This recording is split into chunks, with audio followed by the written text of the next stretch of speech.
Today, I'm going to make a mixed vegetable curry.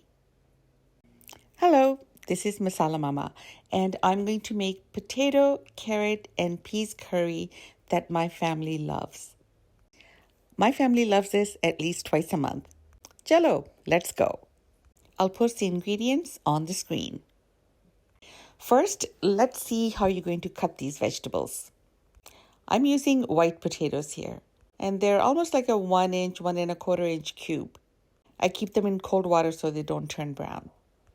Next, the carrots. Carrots are cut a little smaller because they take longer to cook.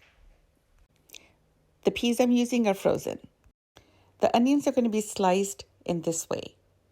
They're not going to be very finely sliced because I want them to be part of the finished dish that we're going to eat. Usually we cut them really fine and then cook them until they're mush. The tomatoes are ripe and I'm going to cut them in the same thickness, and I want them to be part of the finished dish as well. Heat your oil, add your onions. What we're doing here is we're going to saute the onions until they're very light golden, but not very dark golden, because that's going to affect the outcome, the look, and the taste of your finished dish. While the onions are frying, we're going to take our ginger and garlic. Please use fresh. Crush them like this if you can.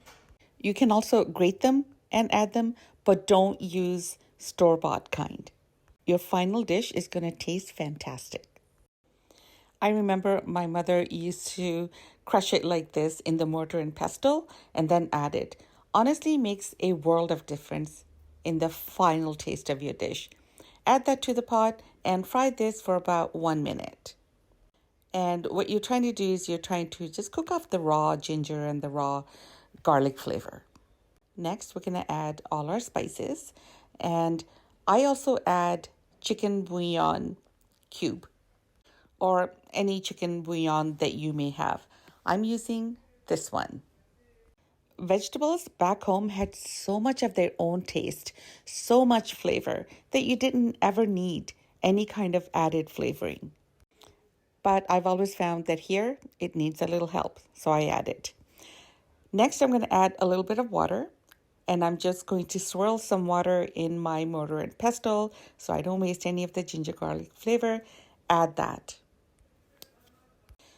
So this water is going to help cook the onions a little bit and also prevent the spices from burning. The next thing we're going to add are our tomatoes. If you can find really ripe red tomatoes, again, they're going to add so much flavor to your veggies. Next, we're going to cover this, and on low-medium heat, we're going to let the steam build up. And what we want is we want the tomatoes to become very soft. For this dish, I'm not looking for one homogeneous kind of a masala. I want to see little pieces of tomato. I want to see little pieces of onions because they're going to become part of the taste and flavor of the final dish. So you're going to cover and you're going to open it up and look, and you're going to keep doing that every few minutes until your tomatoes are soft. In South Asian cooking, there's a lot of this. You cover, you check, you shake things up a little bit, you cover, you check, you add a little water, you dry up a little water. But that's what cooking is all about. So my onions are soft, my tomatoes are soft, and the rest of this will finish cooking when I add the vegetables. Okay, so now let's add all of our potatoes. I've removed the water. You don't need the water they were sitting in. I'm also going to add the carrots and the frozen peas. Now remember, the carrots, the potatoes, the frozen peas, they have their own water. So I'm not going to add any water to this. I'm going to mix all this up. And what I'm going to do is I'm going to cover it. And on low-medium heat, I'm going to let them all release their own water. These vegetables are going to cook in their own water. So put this on low-medium heat until the vegetables release their own liquid, and you can see steam building up all on the lid. Once there is sufficient water in there, as you can see, you are going to open the lid and you're going to mix everything up. This is to check to make sure that nothing is burning or sticking at the bottom, and also just to make sure there is enough liquid in there for your vegetables to cook. Occasionally, you're going to want to mix everything up but not use your wooden spoon. This is how you're going to do it. And again, that's just to make sure nothing is sticking at the bottom and things are moving around. At some point, you're going to check for seasonings, basically salt, and then you're going to adjust. So this will take about 20 to 25 minutes when your potatoes and your carrots are tender. Choose the biggest pieces and test. If they're okay, the rest are okay. The next step is the most important step in this cooking, and that is the addition of kasuri methi. Now, these are dry fenugreek leaves.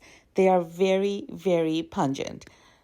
I add 2 tablespoons of them. You can add less, you can add a little more. That's entirely up to you. But for me, this dish is not complete without that. And if you know my channel, you know that at the end, you always add tons of freshly chopped green cilantro. Most veggie dishes are not complete without cilantro.